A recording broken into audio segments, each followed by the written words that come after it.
C'était des policiers qui étaient en perquisition dans le quartier, qui ont défoncé le portail en cassant le cadenas par une grosse pierre. Et puis ils ont cassé aussi la cellule du Barza. Ils ont défoncé les portes des chambres.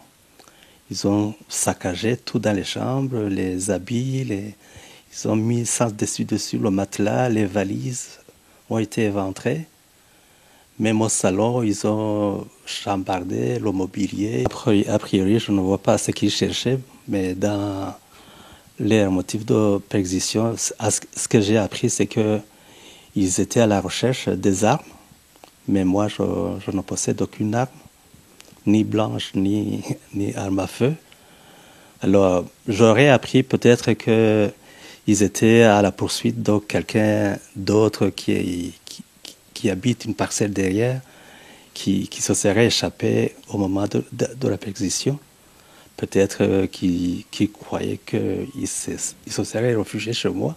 Je ne vois vraiment pas comment je peux exprimer. J'ai été fort étonné de voir comment ma maison était saccagée alors que je ne me reprochais de rien du tout.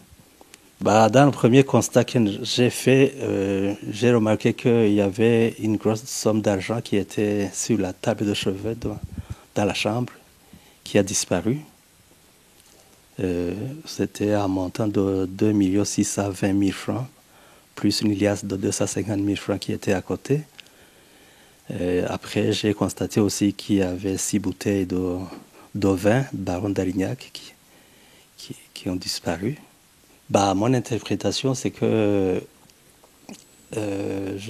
la police a usé de la force sans respecter le règlement, parce qu'ils auraient dû au moins chercher un membre de l'administration qui était d'ailleurs tout proche. Ils auraient pu attendre que je sois de retour pour pouvoir ouvrir le portail et toute la maison. Mais maintenant, ils ont usé de la force et c'est un sentiment de désolation complet.